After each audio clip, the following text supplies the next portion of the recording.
Hello everyone, Namaste. First of all, I will wish a happy new year for Hindu calendar or Vedic calendar, you can call it. And also today is a very auspicious day. It's the first day of Navaratras, or you can call the Mother Divine. It's especially in yoga. We are aware the Kundalini, the energy in the body, or the bodily energy, is all manifestation of Mother Divine. So Durga or Mahasakti or Mahalakshmi is manifested into the 9 divine goddesses or 10 Das Mahavidyas. So today is a very auspicious starting first day. But from yogic point of view, from health point of view, usually there are 4 of those 9 auspicious days for the divine practice. And most of them comes around change of season. And from a health point of view, if fasting or practicing some austerity during that time, it also actually helps your health, physical health, as well as your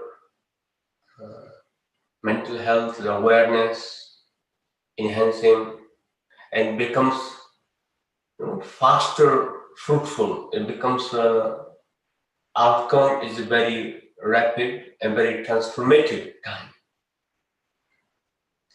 So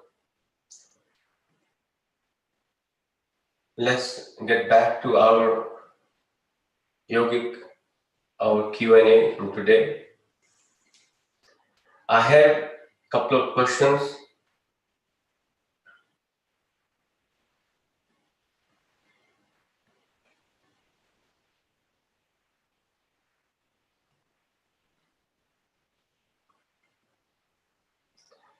Somebody asked a question from last time.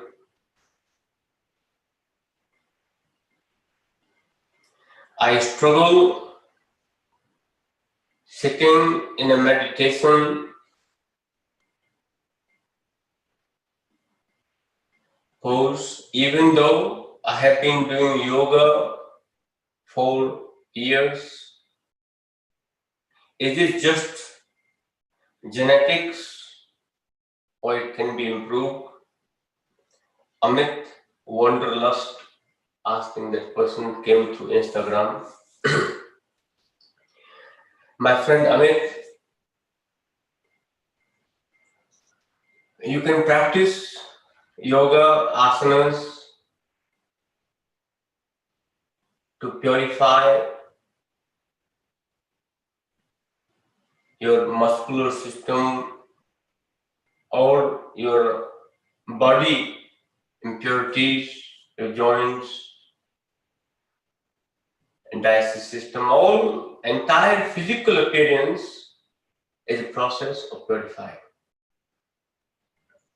In relation to not feel discomfort during meditation, you must also work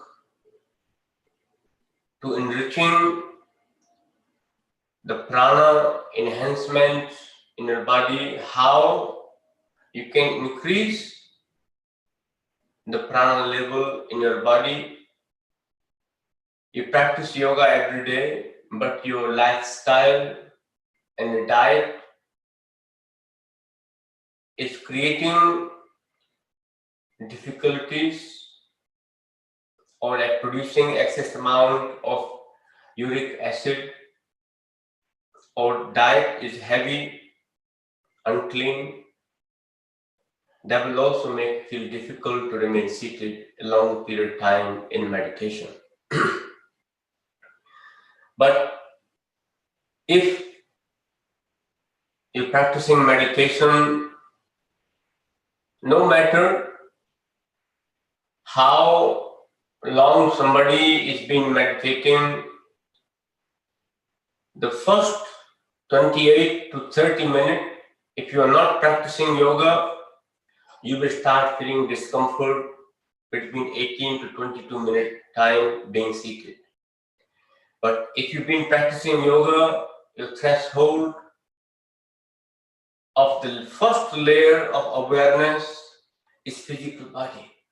When you're withdrawing or observing the sensation in your physical body, your mind comes to settle down. If you've been practicing yoga, it takes longer. So a threshold to become aware of your physical body, your mind to come back to your physical body, it takes somewhere 35 to 45 minute period. That 10 minutes is very crucial. Then in that period of time, if you have responded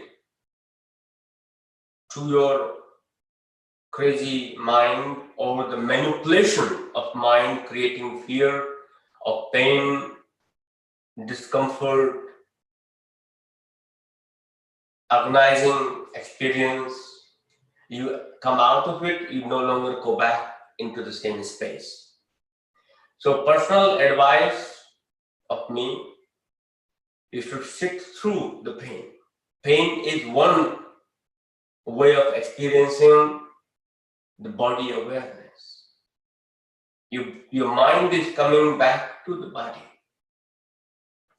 If you remember the stories of rishis and sages are meditating, the lightning experience they are having, the purification is the first step of physical discomfort and pain.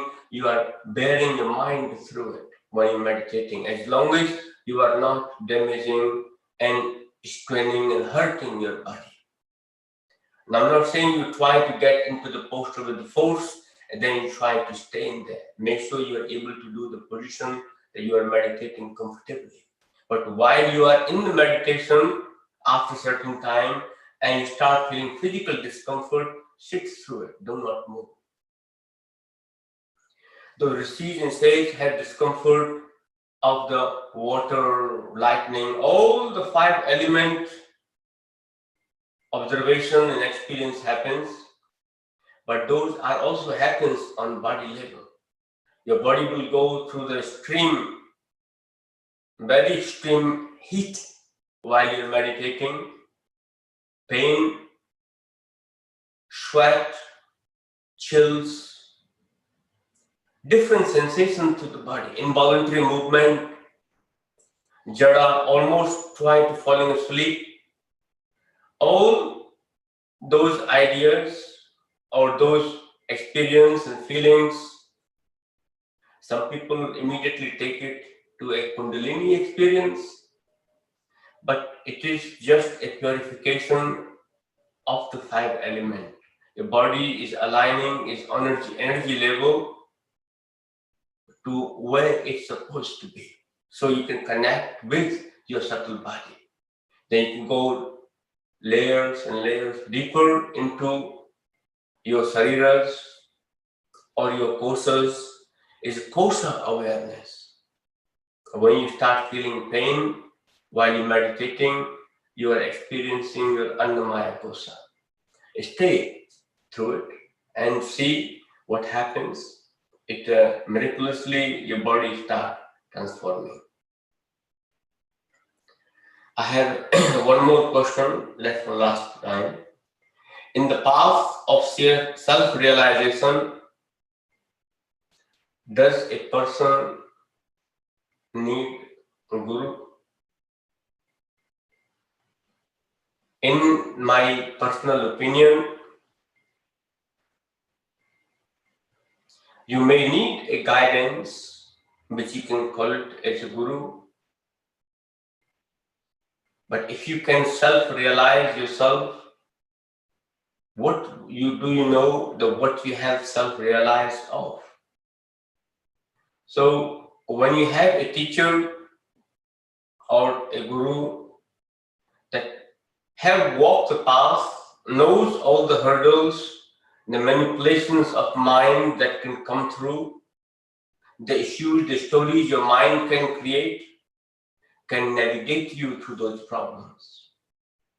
In one sense, yes, you may need a teacher or the guidance, the guru, but you do not need somebody you holding the finger, or you become a completely like a clinging and hanging on to, and then just having a guru is not itself only enough for self-realization. Work will have to be done by you. Some people say guru changes the ignorance in you, but I don't totally agree. Or some people say guru takes away the ignorance or the darkness of the mind from you. I don't really agree with that either. I personally believe the teacher can just only make you aware of your limitations, your darkness, your ignorance, your arrogance, whatever it is, and can give you the tools to deal with it, how to overcome it. And the rest of the work have to be done by you, processes have to be done by you. If your guru and teacher tells you to walk on that path, everybody is very individual. Karmically, everybody is individual. Anatomically, everybody is individual, different appearances, different physical structure, different lifestyle. The karma, the upbringings are different. So one formula cannot fit to everyone. There are many ways the teacher can show you your imperfection, or can show you darkness, can show your ignorance, can show your arrogance, all the lack of awareness. Teacher can make you aware of it and give you tools same time as well. The work, you do it in your time, your progress. And time to time you take guidance. That is the only role of a teacher or guru I can see in the practice. But sometimes when the teacher pose, the teacher is only ultimate source, and that is your destination for self-realization or spiritual growth. In my personal opinion, it is actually limiting your growth and possibility. This question comes very often: why one need a guru? You are your own guru. So you obviously try to make your ignorance your own guru. You cannot see what is it without in the presence of a light, without the presence of a certain reflection.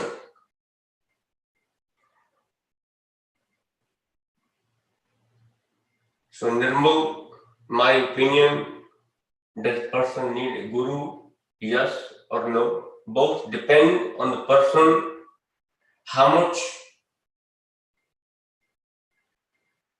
hunger do you have for the growth. Sometimes people just have checkbox that I have a guru, that's good enough, or I have a teacher that is good enough. Till you start implementing the values, the teachings, the principles, and start living through them, that is only when it becomes very useful and progressive. I think I might have shared the story once. There was one very loyal seeker that used to go to his Guruji's lecture every day and listen so indulgently or completely lost in the discourse of a teacher, of Guru, and listening very peacefully, very calm, as if is receiving everything. It's gonna completely been there for years going on. But when he arrived back his home, a wife asked him, "What did you learn? What did you listen?" And all his friends asked, "What did you listen? What did you learn?" He does not remember. Neither had one created any change in his lifestyle, but religiously he goes to his Guruji to listen. One day, he's been there for a few years now. He asked Guruji, I've been coming regularly, but everybody have come and gone. They have grown so much, but I have not changed anything or transformed. So Guruji gave him a pot, tell him to, can you go fetch me some water? He said, from where? Just from a river bank. The person walk and take the pot, go to the river bank and put the pot outside the river bank and waited there and comes back home. But there is no water in there. It's like, what did you do? I just took the pot to the lake or to the river and then I come back. So I tried to collect the water didn't come inside.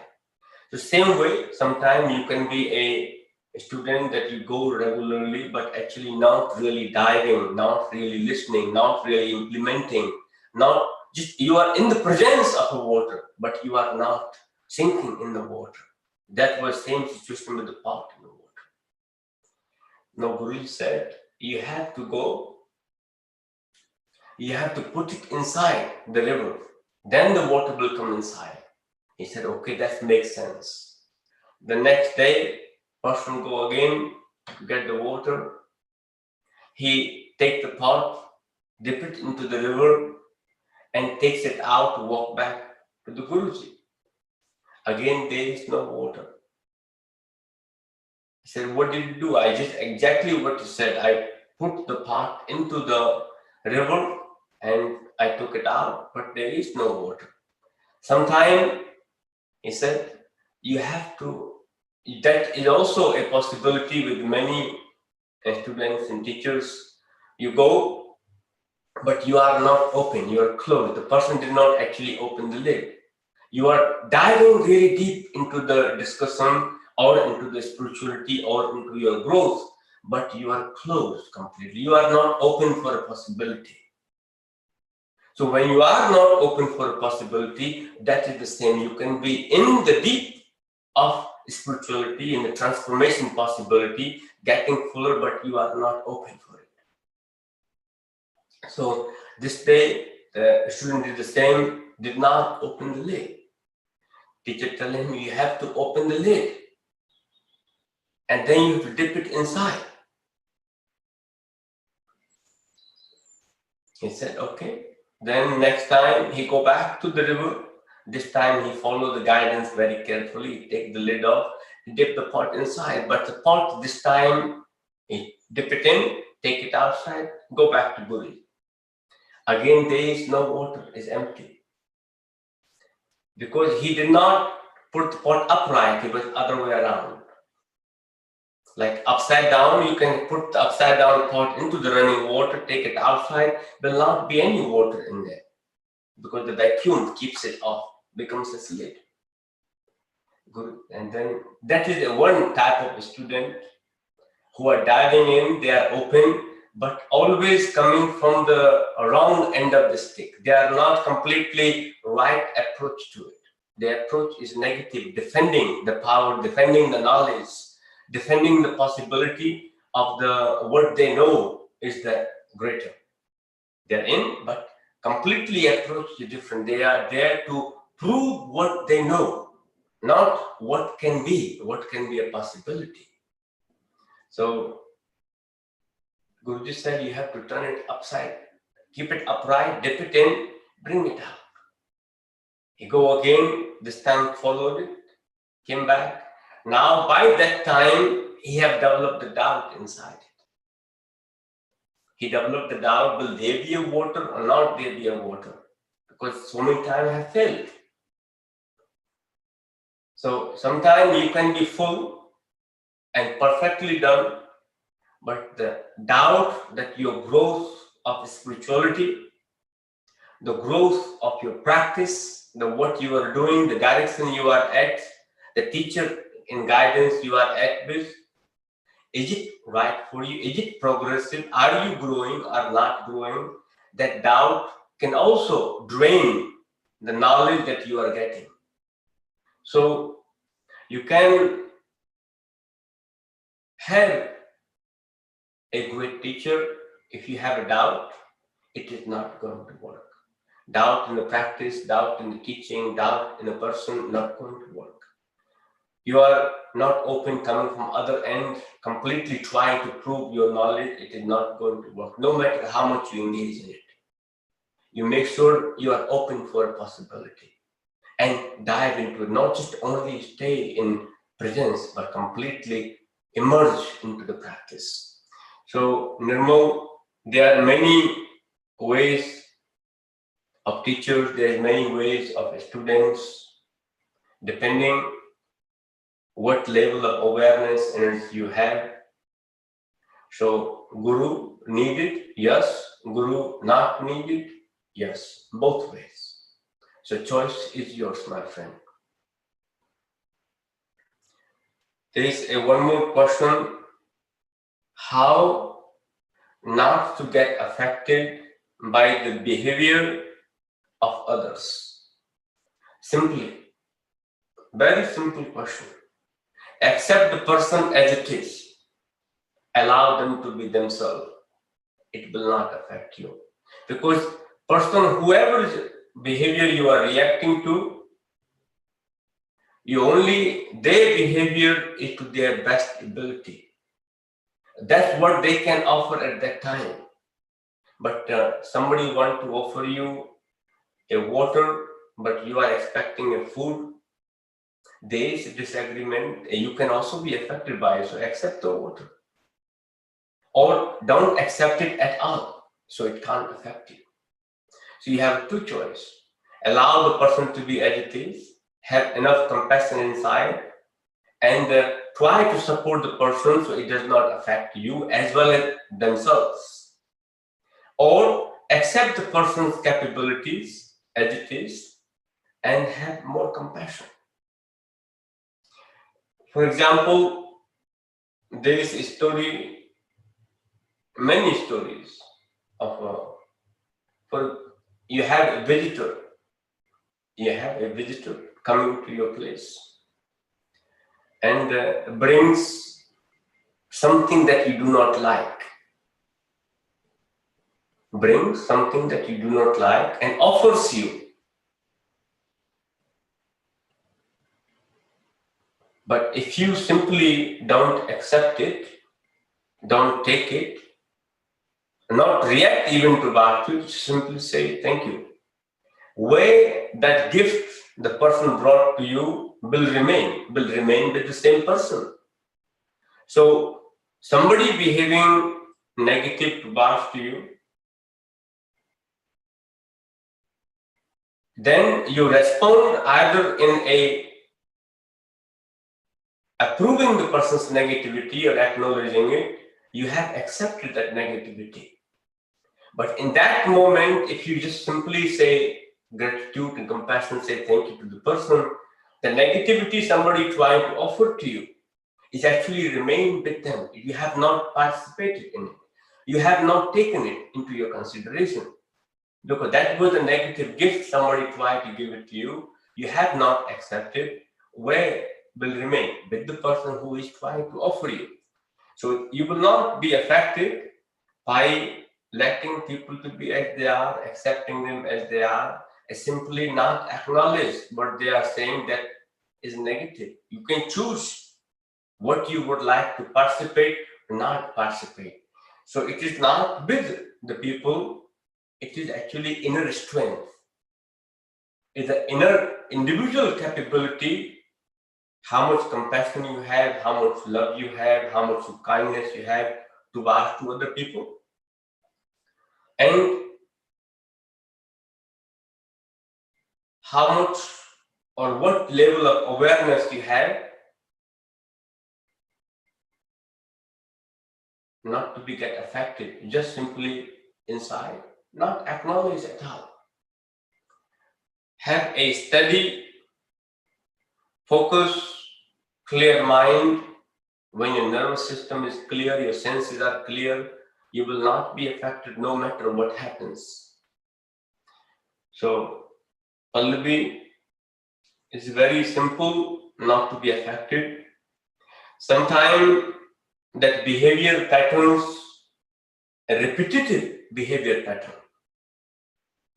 comes from the person who is doing it, either from their childhood abuse. You do not know, I do not know why somebody is behaving in the way they are behaving, by hurting, being aggressive towards them, or you creating, contributing towards to that behavior to be a bit more presence in their life. But showing, accepting them as they are and giving them love and compassion may create a possibility for them to change. So it's very hard to judge the person, whoever behaving the bad towards you. What is Kundalini? Kundalini is a life force. Kundalini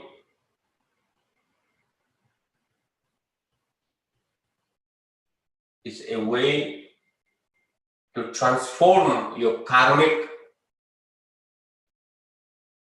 your karmas, your traumas, the memory of your body,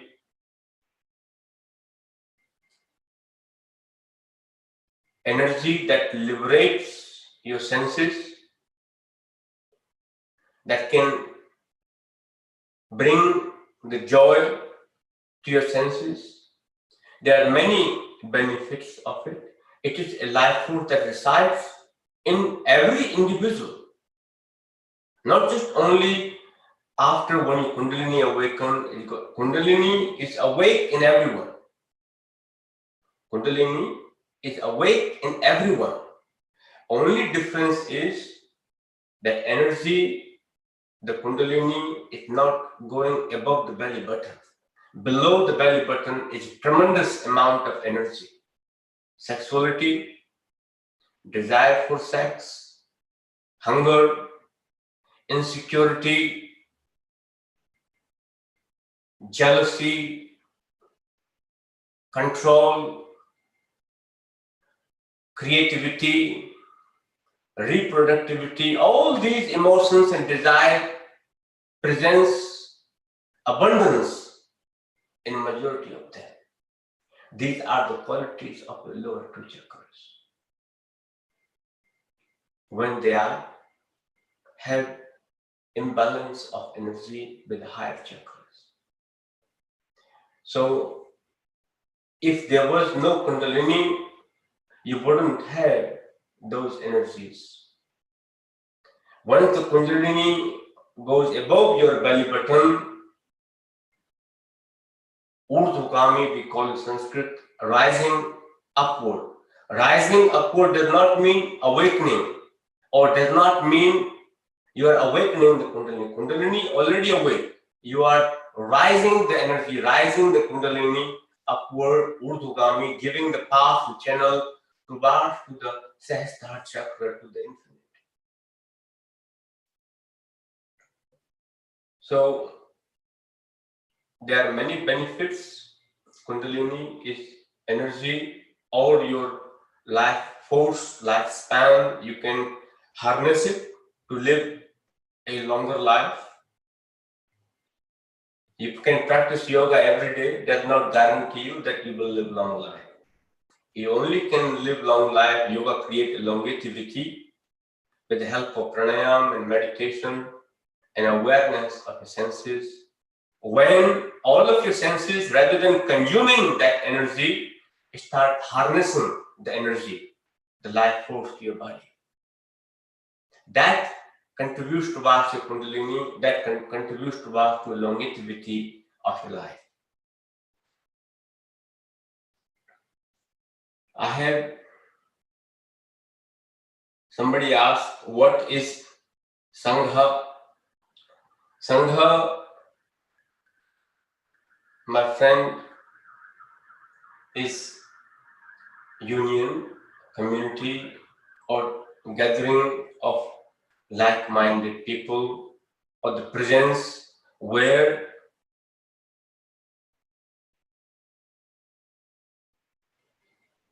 the common interest of each individual is being taught, the support for each other.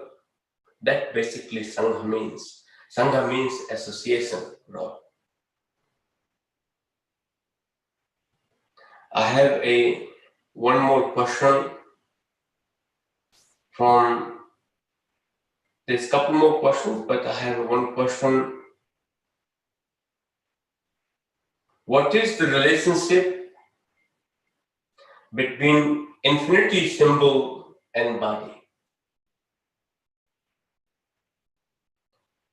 Infinity, remember, it represents abundance, is also infinite, that have no end to it.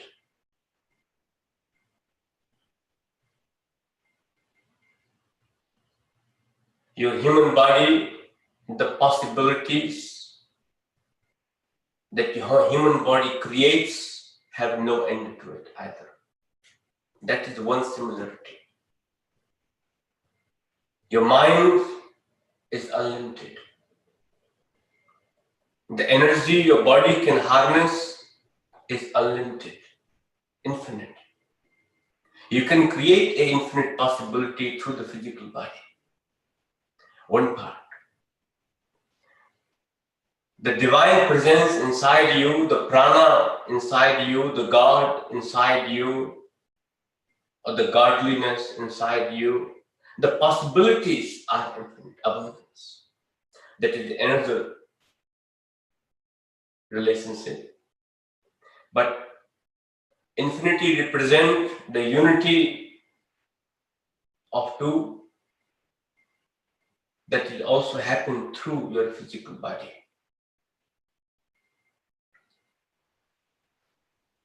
In yogic principle,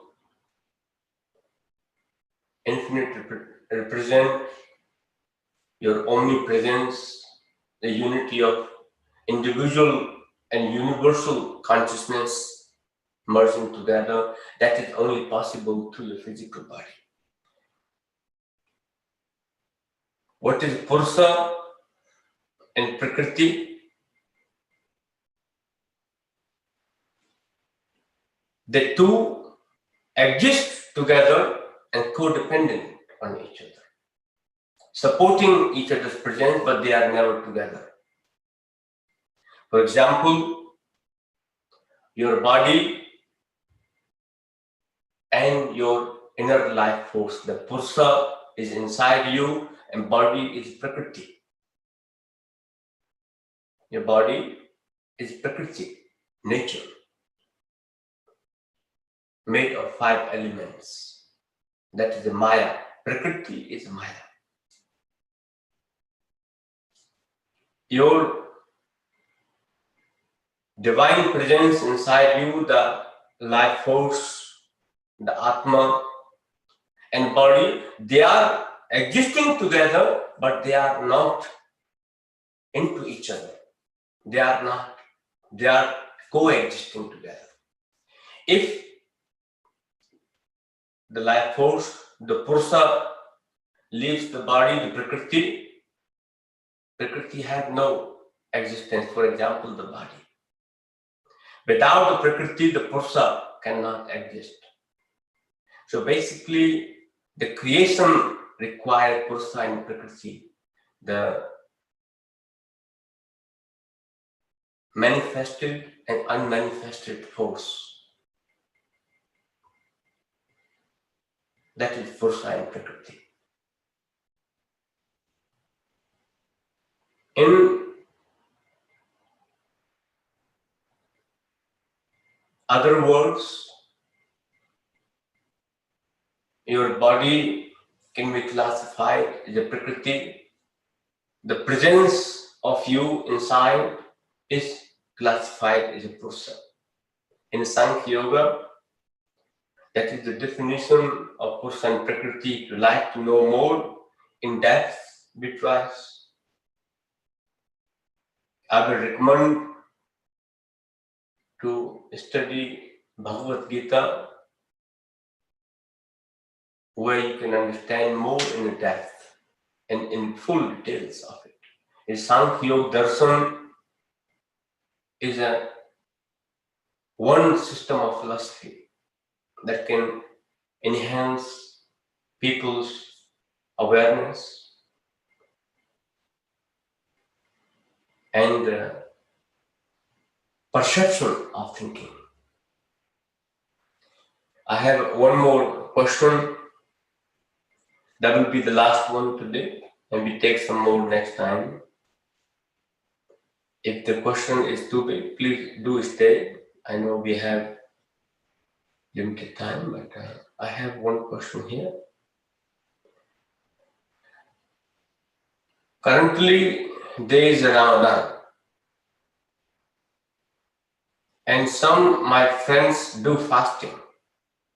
What Kriyas are better to do during such period, and which better to avoid? You can practice any Kriyas, my dear. Everybody fast.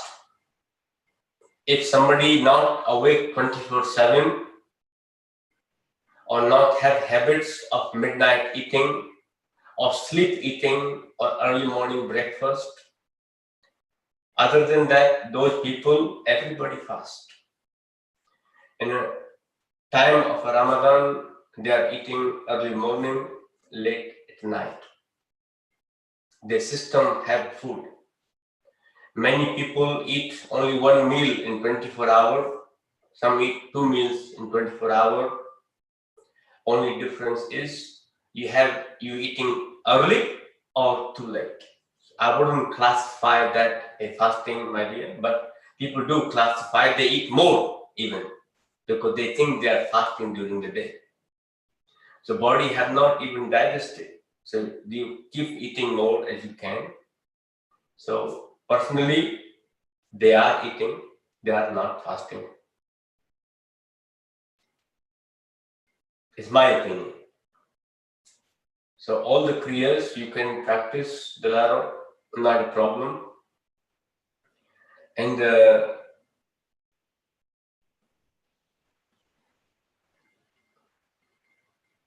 normal person who wakes up at 9 o'clock, eats breakfast around 10 o'clock. In midday, might eat some meal. In the evening, around 8 o'clock, 9 o'clock, eats again and go to sleep. So 9 to 9, 12-hour person has fasted. Same difference.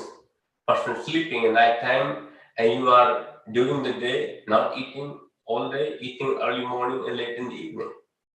So still eating. Your system have the food. Your system still have the food. In relation to not drinking water, if you do not swallow your saliva, keep your mouth dry, spit it out, don't swallow the saliva. That will give you possibility to stay without water and hunger as well. The moment you start swallowing the saliva, the system got activated and producing the enzymes that creates a hunger. So all the Kriyas you can practice Delaro, you can teach all the Kriyas, no problem. Okay? Thank you, everyone. Yogi, sorry. Just wanted to also confirm about Uddiyana Bandha and Mula Bandha. Because perfectly they can use also Uddiyana Bandha and Mula Bandha. They can use Uddiyana Bandha unless in the morning time you're teaching them and they have just finished eating. You might be empty stomach, but their belly might be full. Because if they have eaten 6 o'clock in the morning or 5:30 in the morning, and you teach them around 7 o'clock, their belly will be full. At 8 o'clock, their belly will be full. So allow approximate 4 hours to practice 5 hours before you teach them Uddiyana Bandha. It is during fasting. Is the experience? It is like stimulation of the digestive fire, and with the Uddiyana Bandha, will it be overstimulation? No. So they are not fasting. They're only eating tiny change. They are eating early morning. They are eating late at night. There is no such thing that you can classify as fasting. I will not classify that as fasting. You understand? They eat twice as much quantity. And another question. So this fasting is for them, but otherwise, if it was real fasting, if it was not Ramadan fasting, if it was normal fasting, like not eating, then you can really, anyway, you can do Uddiyana Bandha. You can practice. I fast regularly. Don't even eat food. No grains, no vegetables, maybe some water and warm water to consume. And I practice Uddiyana Bandha. Uddiyana Bandha gives you energy. Harness the prana from your Brahma prana. Your body has tremendous amount of energy. When you're practicing Uddiyana Bandha, Mula Bandha is not to decrease or deplete your energy, but to create more energy inside the body, balance the appetite, and satisfy the body requirement of the energy. Your body, Uddiyana Bandha, will create the dead cells in your body that can be converted into a protein. So you will feel less depleted. The fasting, that's what fasting does to you. Fasting can kill your cancer cells. They're your cells that are unwanted in your body. When you fast and practice yoga and meditation, your body eats the dead protein cells. The dead cells converted into a protein if you know the techniques of it. And about the Mula Bandha, because Mula Bandha will divert apana up. Perfectly fine to practice, because Mula Bandha will support the Kundalini energy, will support the leaking of the energy. Energy will not drain. Okay. Understand. On that note, thank you. For today, and we'll see each other next week. Namaste. Thank you, Ole. Thank you, everyone. Thank you, everyone. Bye-bye. Thank you, Yogi. Thank you, Yogi. Thank you.